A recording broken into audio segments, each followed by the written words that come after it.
Hey, it's Michael. Today we have something really special for you. A blissful break from the news. It's a new series from NYT Audio called Animal. My colleague, Sam Anderson from the Times Magazine, traveled the world to have encounters with animals, not to claim them or to tame them, but just to appreciate them. Each episode is a journey to get closer to a creature that Sam loves. For the next 6 weeks, we'll be running this limited series every Sunday here on the Daily Feed. But if you want to hear all the episodes right now, you can search for it wherever you get your podcasts. Today, our final episode, episode 6. Hope you enjoy it. One of the very worst things I've ever read in my whole entire life is this poem by D.H. Lawrence. Here, I'll read it. Called Bat. At evening, sitting on this terrace, he's in Florence, when the sun from the west, beyond Pisa, beyond the mountains of Carrara departs, and the world is taken by surprise. D.H. Lawrence actually wrote some really great poems about animals, about goats and elephants and even snakes. The swallows gave way to bats. But something about bats just breaks his brain. Bats. And an uneasy creeping in one's scalp as the bats swoop overhead. This poem is 100% trash-talking these creatures that disgust him. Bats! Creatures that hang themselves up like an old rag to sleep. And the poem ends with the dumbest ending I've ever encountered in the work of a major writer. In China, the bat is symbol for happiness. Not for me! Exclamation point. From the New York Times, this is Animal. I'm Sam Anderson. Episode 6, Bats. Bats, I hate them. I hate those things. They suck. Like a dumb poem. I mean, for a little context, D.H. Lawrence... I'm reading this stupid poem in a rental car, hurtling forward into the jungles of Mexico. There's a fear of having a bat stuck in your hair. And driving the car is my dear, wonderful friend, Alan. One of my favorite animals on earth. This is like a thing. Like, they squeak out. He's actually the one who introduced me to this bat poem in the first place. I hate it. Not for me. Alan and I met in our 20s when we were young and innocent and had beautiful, fluffy hair. But it is true that you and I have known each other for 22 years. But a lot has happened since then. There have been births and deaths and all kinds of big life changes. Now, Alan and I live on opposite coasts, but we're still always talking to each other about everything, including our dream of taking this big trip together To Mexico. to Mexico, which is where Alan is from. Let's go down to Yucatan. And now we are here on that trip in the Yucatan, one of the most epic places on Earth. It's madness. This is the place where the asteroid that killed the dinosaurs hit, That happened like right near here. where Maya civilization rose and The fell. reality of Mayan culture is art. All of it is art. And now it's this wild explosion of biodiversity. I mean, look, to your right, as you can see, It's like it's just lizards and toucans and monkeys and jaguars and manatees. You haven't Manatees? seen, but you'll see. Like, you'll see. It's All animals I would love to spend time with. But that's not why we're here.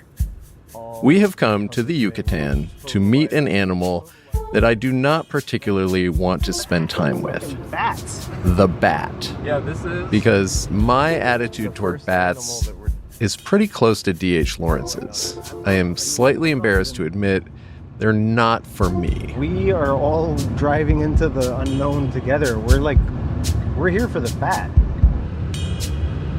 It's a pretty uncomfortable place to be, and I do sort of... My family actually likes to make fun of me for being afraid of bats. Yeah, there's a famous story in my family at the time. Because one time a bat flew into a room I was in and I allegedly screamed and shoved my mother-in-law out of the way. Pushed her out of the way. Allegedly. And just went running out of... But in my defense, No. it's Pushed not her just out of me. my way. Bats Blocking me are from spooky, getting like famously spooky. They live in the dark, they can carry diseases, they bite, If you want to turn a normal house into a haunted house, you can just put some bats on it. All of the others, I was very drawn to all of those creatures. And this is the first one that I will run away screaming from. So why are we going to see it? Because of that, no? Yeah, because of that. But I didn't want to feel this way. I wanted to understand bats. I wanted to get close to them and not run away screaming. I wanted to give them the respect and curiosity that I have for all the rest of the animal kingdom. But how are you supposed to get to know a bat? Okay. Well, you find someone who knows the bats. I'll meet you. How are you? And that person is Rodrigo Medellin. Sam, very good to meet you guys. Okay, So Alan and I, along with my colleague Caitlin Roberts, meet up with Rodrigo and his bat team in the lobby of a very pink hotel in the tiny town of Xpujil, we just ordered something to eat. which is in one of the more jungly parts of the Yucatán Peninsula, down south near the border with Guatemala. So the students that we have here, I have 3 students here. Angel is starting. Rodrigo is a professor of ecology at UNAM, the big university in Mexico City. Javier, who is gathering his data for his thesis. He and his students have been studying the bats of the Yucatan for years. So we're going to take them out, we're going to process them, which means measure, weigh, see the... In the nature reproductive world, state. especially in the bat world, Rodrigo is a real celebrity. He's actually famous for helping to save a whole species of bat from the brink of extinction. It's called the lesser long-nosed bat. And he's agreed to let us tag along with him and his students while they do their bat work this week. We know more about these. And while we're all sitting around chatting, getting to know each other, Who's this on your lock screen of your phone? I noticed the photo on the lock screen of Rodrigo's phone. This is Vampirum spectrum, the biggest bat in the continent and the biggest carnivorous bat of the world. How big? What? Its body? And how wide its wings? What? No. Almost a meter. It is How big are the terrifying. If you've ever had a nightmare about a bat, this is probably what you saw. It has huge veiny ears and beady black eyes and this long snout full of murder teeth. I imagine bats always just eating like little mosquitoes. Oh, not these guys. When they bite you, you really feel the bite. Its body is like the size of a small dog, and its wingspan is like a hawk. Yeah, and it is a hawk because the wings are very broad, and he's very maneuverable. A little question. Are bats social animals? And it's clear that Rodrigo just lives for bats. He gets so excited telling us about this big freaky bat. And not just that bat. He's excited about every bat on Earth. And he wants to tell us about all of them. And then he comes back, lands on top of the females, and he salts them. What they eat, Shakes his where they wings. live, how they So mate. part of that disgusting mix that he has in his sack fall on the females. He's marking his females that way. What the hell? Bats are gross. I'm sorry, guys. Oh my God! I'm gonna tell you.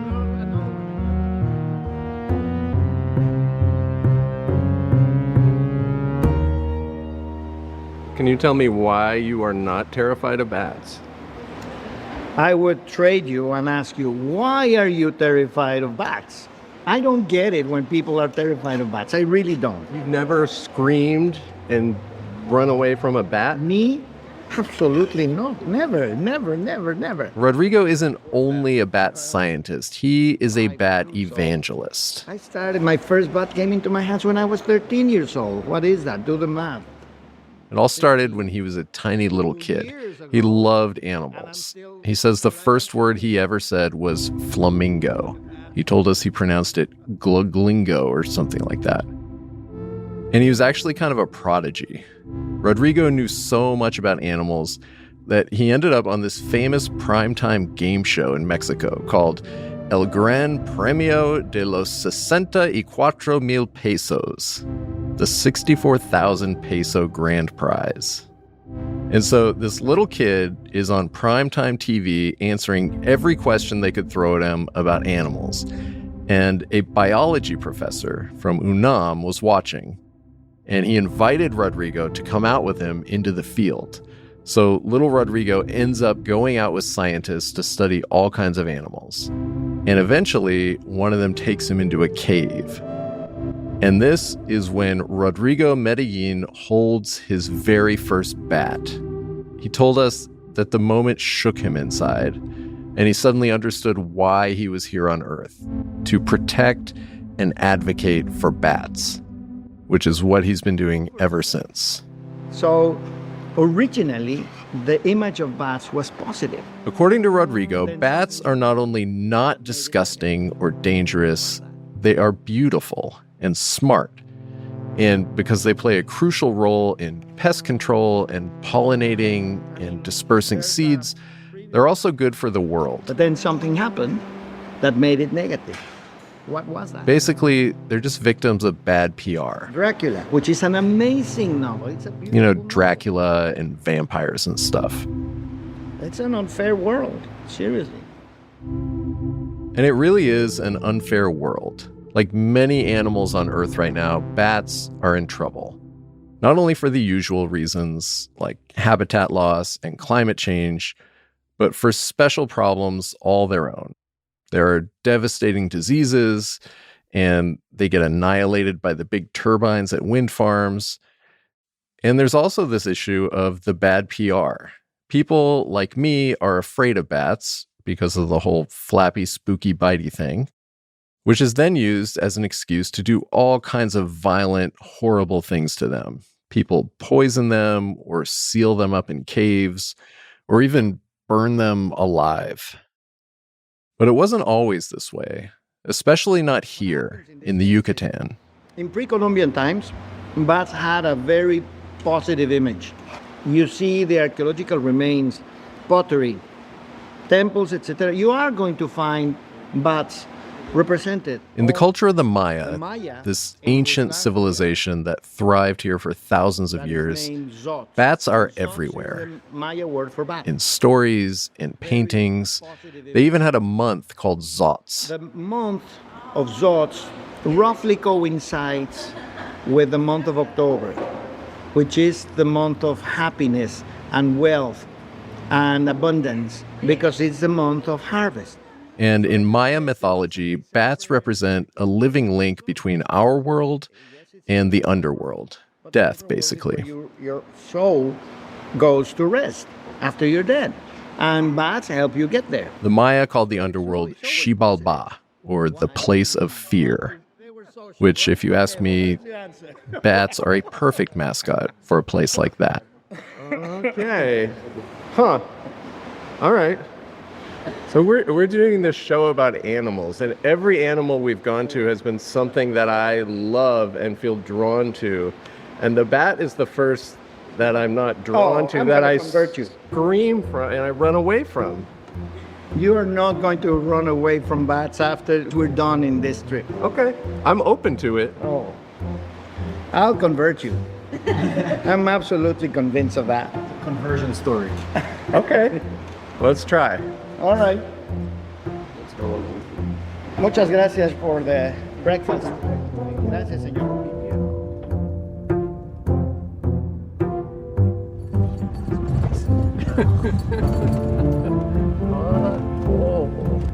Even the potholes have potholes. Alan and Caitlin and I follow Rodrigo and his students down the most potholy road I've ever been on, The underworld trying to open up. Yeah, I like it. into the jungle, which is just overwhelmingly dense. It's like a solid block of trees and vines, and apparently inside of it somewhere is a Maya ruin called El Hormiguero, where bats live. I'm just like at 10 excitement. 10 excited. Well, no. There is like an animal part of me that is screaming and running away right now, even as we go there. These are bats that Rodrigo and his team have been studying for years. And today they're going to check up on them, catch them and tag them and record a bunch of data.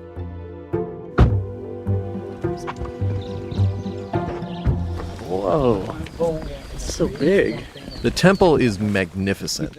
I've never seen anything like it. ¿Verdad que está bonito? It's this crumbling structure built out of white limestone roughly 1,500 years ago, Okay, come and let me show you. covered with ornate carvings. If you look at the temple from this angle, And the front door looks like a giant mouth with huge stone fangs. So when you go inside, it's like you're being swallowed. you look just above and you can see the teeth of the jaguar coming down. Rodrigo leads us up these ancient stone steps, past a no trespassing sign, right to this very dark and intimidating hole in the stone, about waist high. Yeah, con esto. You're putting 2 gloves on. I'm putting 2 gloves on because the bite of these bats is really something out of the scale. And then Rodrigo and his students get all geared up. Ready? They put on headlamps and grab these long-handled nets, and they stoop I'll down see you in a few. and disappear into the darkness. I'm actually helping hold up a tarp against the opening so the bats can't escape. And after a little while, looking very dusty and sweaty, We got a total of 5 bats. Rodrigo and his students pop back out. 1 female and a big pup. I cannot believe that mother is even flying in here. He's so excited he's out of breath Oh, see it? because he's found his bats. And he and his students are holding them in these bags, these checkered cloth bags. They look like they're made out of tablecloths from an Italian restaurant. And the bags are all swinging and flopping around. Okay, let's go. And they carry these bags outside the temple, back down the steps to where they've set up a little science station out on a folding So table. we're going to process them, but I want to process first and foremost the mother. And he's so excited. He tells us this is a bat he's named Big Mama. She's probably pit tagged, and she's probably Big Mama. Okay. She knows the drill. Rodrigo grabs one of the squiggling bat bags and very tenderly he reaches in and he pulls out the first bat. But I'm gonna weigh it. I have to say, even if you are a bat lover, this is a strange looking creature. It's called a woolly false vampire bat. Big teeth, big ears, big eyes, and a big nose leaf. It's got fuzzy brown fur and this sort of tall pig snout called a nose leaf. If they have this nose leaf, that means that they can carry the food in their mouth. Rodrigo told us this is so they can echolocate while their mouths are full. They can fly around with a big rat or a mango in their mouth and still shoot these noises out of their nose leaf so they can fly through the jungle without smashing into trees. So if you look at the nose leaf like that, it's a perfect segment of a parable. Oh, yeah. It's very directional. It's very easily directed by the bat. The bat team weighs the bat La persona. and measures its wingspan, and they punch out a little tissue sample from its wing. Ow! And Rodrigo puts it back in the bag. And then, one by one, he pulls the other bats out of their bags. Ow! And the whole time, they keep biting the crap out of him. Don't bite me, don't bite me. And he does not seem to mind at all. He just loves these bats so much. That's blood. Is that your blood or its I blood? think it's mine. I'm standing at a distance, and I'm freaked out, but also fascinated. And then, So this is the baby. out of one of the bags, Look at this. Rodrigo pulls out Look at this boy. a baby bat. He's a boy. Oh. My God. It's so cute. It's so freaking cute. It's fresh and fuzzy. Look at the milk It has little pink feet. in the stomach. What? And Rodrigo flips it over to show us that you can see through the baby bat's pink belly skin milk in its stomach that it's been nursing from its mother. Oh, there it is. Because these bats are part of a little family. They're a family of bats. Oh, wow. Big Mama's baby. And seeing all this just unlocks my general feeling of love for all animals. These bats suddenly seem vulnerable and out of their element. Let's take them all and put them in the shade in the temple. And so when Rodrigo and his students climb back into that dark hole and put the bats back into their temple, I see the darkness a little differently. It's not only a horrifying void of death. It's also just where the bats are. Big Mama and her fuzzy little family. It's actually not even dark to the bats. I mean, yes, it's littered with bones and guano and severed mouse tails, but it's their home. And I'm kind of curious now. I can almost maybe sort of imagine going in there myself, into the bats' world, to see the darkness with my own eyes. Maybe tomorrow.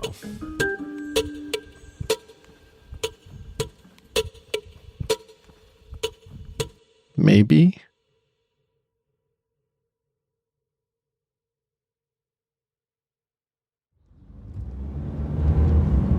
Did they miss the turn? No. Is that them?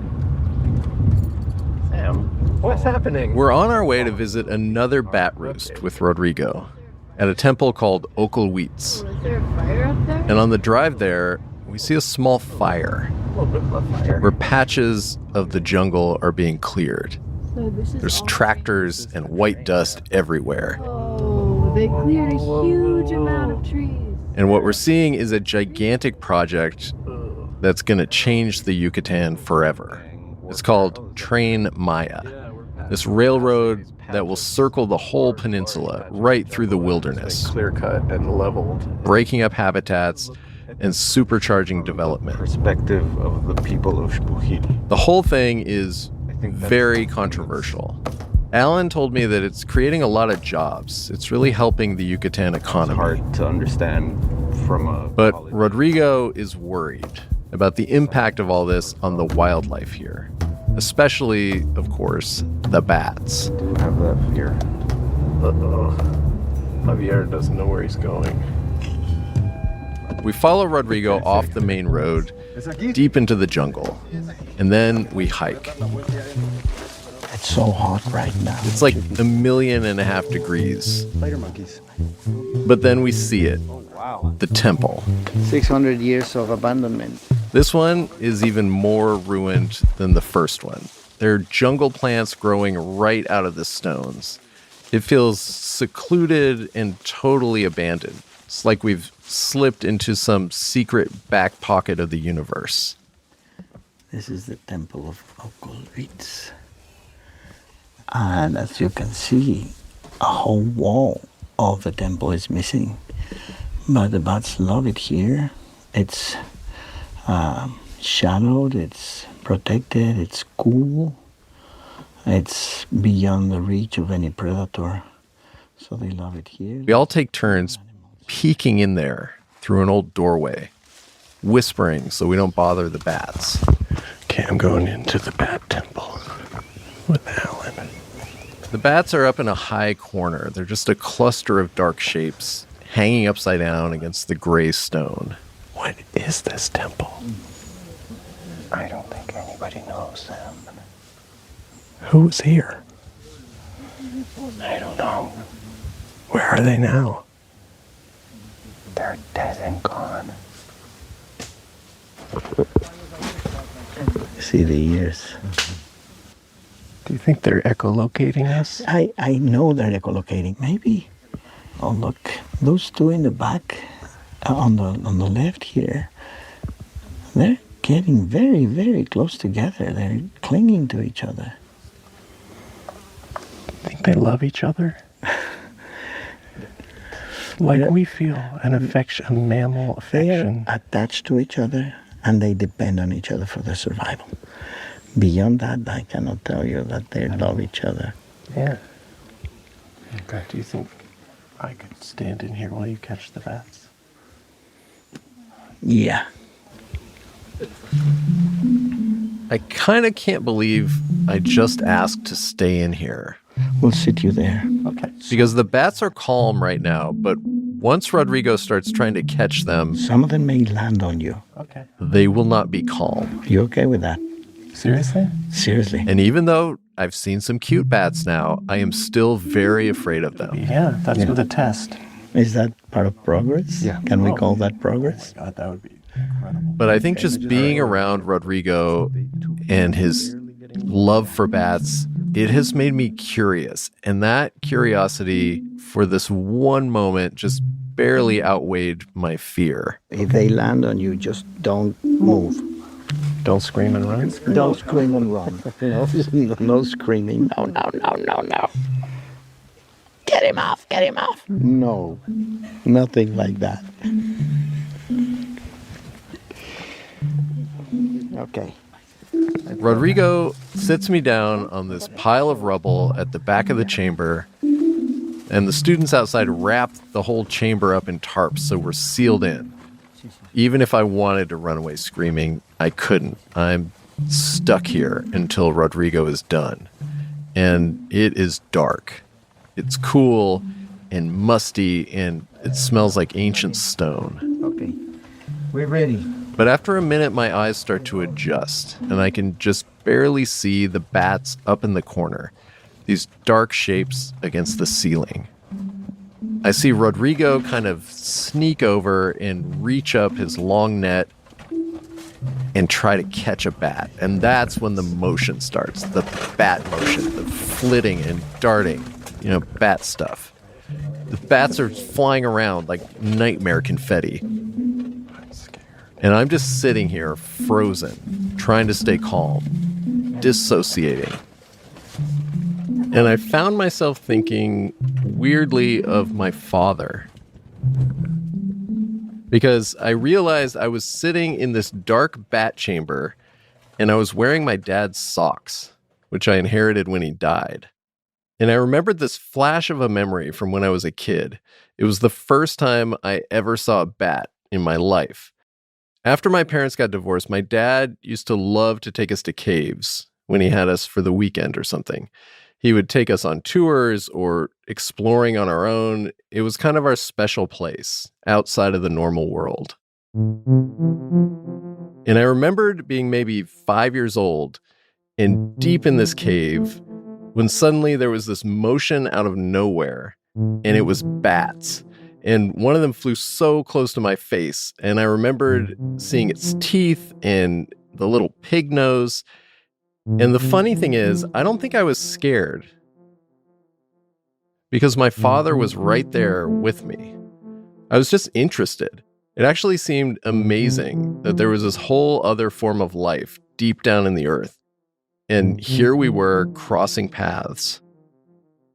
And now 40 years later, sitting in this dark temple in the Yucatan, I was just kind of swimming in this memory when suddenly I look up and Rodrigo and his student have caught all the bats and they're holding their little checkered bags, and the chamber is suddenly unwrapped and the light comes flooding back in and we're back in the daylight.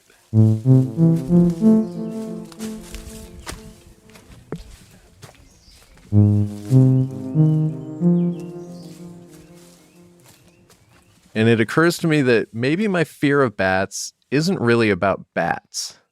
Maybe it's more about what they represent, all the deeper, darker stuff, the unknown, the void, death. You can't shut the door without a tree in it. You want me to go move forward a bit? Oh, I'm jungle tired. I'm so tired. And all this bat family talk and the memories and socks and impermanence, it's got me thinking about my family, about my daughter Greta, who's off at college, and my son Beckett, who turned 16 while I was on this trip. And I didn't think it would really bother me not to be there for his birthday, but now it really does. Boy, you're a big boy.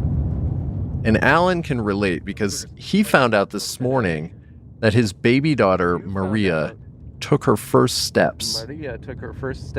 Everything is just rushing forward without us. Both big milestones. I know. I felt a lot of love and distance at the same time. What are you gonna do? Your boy's all grown up. I don't know. I can't even imagine. I cannot imagine. It sounds devastating. Yeah. I mean, and not like joyous and wonderful, and they have their lives, and then they'll come back, and you'll get like, you know. Yeah, there's all that. There's all that. Yeah, there's the part where it's an ending, and there's the part where it's just wonderful development. And like, if it went any different, that would be bad. But yeah,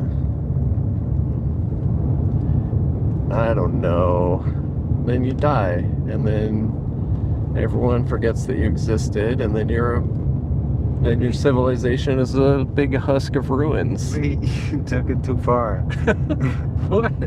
I guess. I mean, I'm looking at those Mayan temples, and I'm thinking like, everything dies. Like the forest, things are dying all around us. Animals are dying, and you're gonna die, and both of our dads died, and like everyone is gonna have a dead dad. Like that's what it means to be alive, is that eventually you have a dead dad. Yeah. Unless you die first. But then there's the fact that it was like my individual dad, Peter Anderson, who died. And I have to sit around thinking about that all the time. Yeah. Because he was my individual dad. Do you think about it a lot? Yeah, I think about it every day. Really? Yeah. He was a really affectionate, sweet, kind man.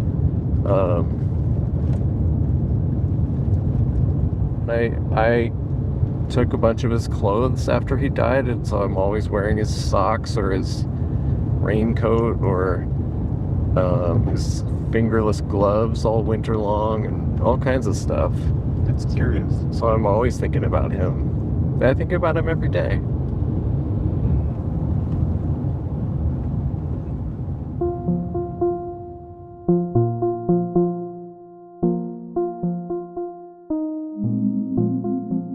We drive on through the jungle toward our last stop with Rodrigo, a very special place that the BAT team has told us is going to blow our minds. And it's basically the last place I could have imagined myself going to before this trip. We are 43 minutes away. Because even the name of this place sounds like a horror movie. It's called the Bat Volcano. He's afraid of certain things. And we are going there after the break. Thieves, robbers robbing you. Yeah. Well, are you not afraid of robbers? They don't. I'm not. There's that famous time in New York when you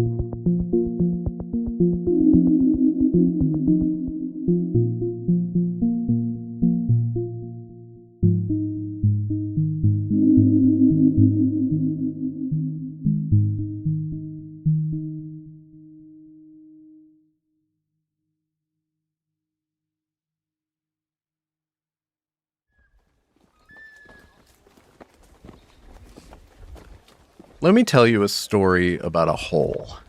A deep, dark, intimidating hole in the earth in the Yucatan, where thousands of years ago, the limestone collapsed, leaving this big canyon with a cave at the bottom. They call it the Bat Volcano. Welcome, guys. Thank you. So stay on this side of the rope. Because every night, millions of bats erupt out of this hole to fly off into the darkness. Tell me what we're looking at. We're looking at a gaping maw in the center of the earth. Yeah, we're looking into the throat of planet Earth. How far down does it go? Hard to tell. The scale of it is so big. A few hundred feet? Rodrigo insisted that we see the Bat Volcano. 10 miles? I don't know. He wanted us to feel not just what it's like to see a few bats or a family of bats, Millions of them. but to be completely outnumbered, What we did, fully immersed in bats. so they can navigate. Plus, there's a whole crowd of other people because this place is kind of a tourist attraction. Like 30 meters long, 6 meters high. It's still light outside, so nothing has started yet. We're just staring down, waiting. I think this is going to be impressive. It feels like the bat capacity for this cave is large. And then the sky clouds over, and it starts to rain on us. A real tropical downpour. There's no shelter, so we're just standing there getting soaked.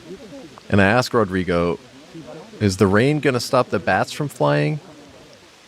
And he says, absolutely nothing will stop these bats from flying.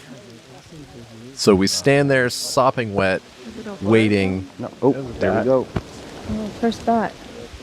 And finally we see the tiniest little flitting in this giant bowl of the canyon. It's almost nothing, just a speck of motion. You can see them that they are avoiding. And then a couple more specks.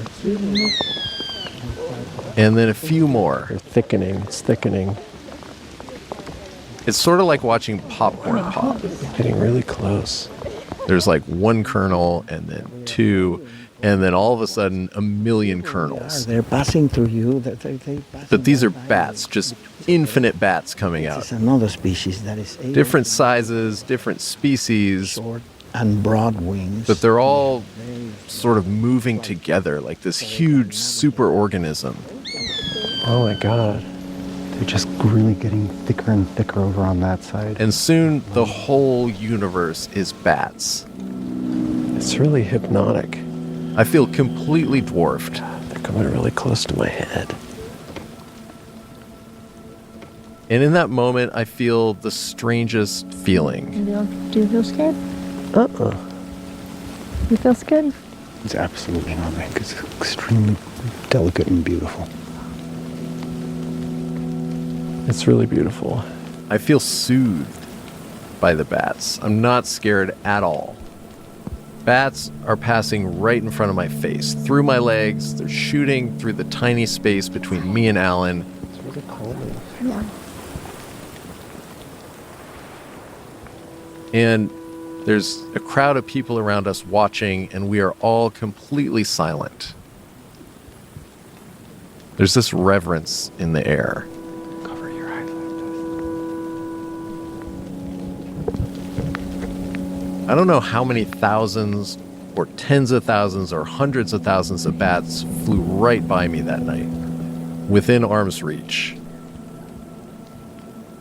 None of these bats ever came close to touching me, but I could feel their attention on me, and I felt this absolute sense of trust. All I had to do was stand there and watch. And these millions of bat wings flapping, it sounded like rain, which reminded me of Oregon, where I'm from, where my dad lived. And then, out of the silence, I hear a tiny voice calling out. A little girl calling for her papa, which is what I called my dad, Papa.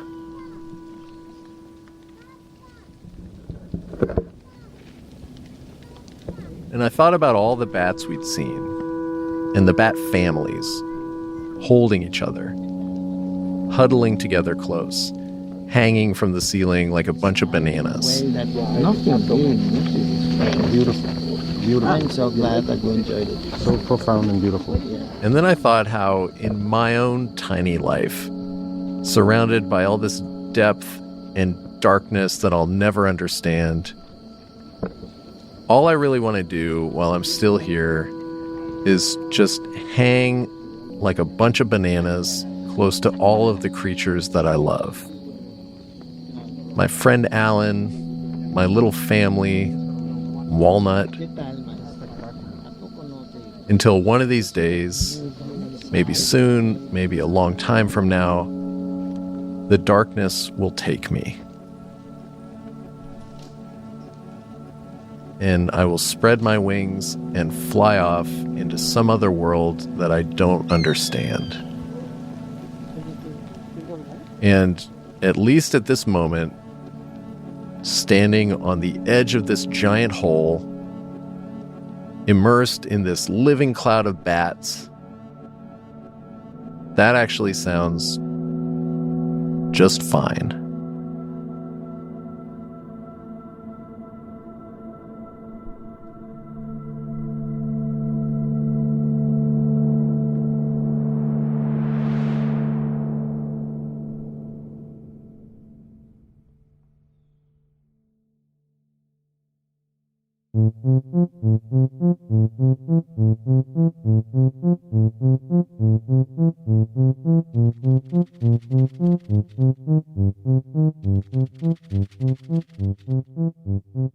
This episode was produced by Caitlin Roberts with help from Crystal Duhame and reported by me, Sam Anderson. It was edited by Wendy Dorr. Our executive producers are Paula Schumann and Larissa Anderson. Engineering by Marian Lozano. Original music by Marian Lozano and Dan Powell. Fact-checking by Enna Alvarado. Special thanks to Jake Silverstein, Sasha Weiss, and Sam Dolnick. Also to Rodrigo Medellin and his wonderful students, Javier Torres Cervantes, Monica Izquierdo Suzan, Angel Uriel Torres Alcantara, and my good old buddy Alan Page for finally taking this trip with me. You can listen to all of our episodes wherever you get podcasts, or visit our website at nytimes.com/animal. I'm Sam Anderson. Thanks for listening. D.H. Lawrence also wrote a poem about mosquitoes. He did. Do you remember how that one goes? Doesn't say not for me.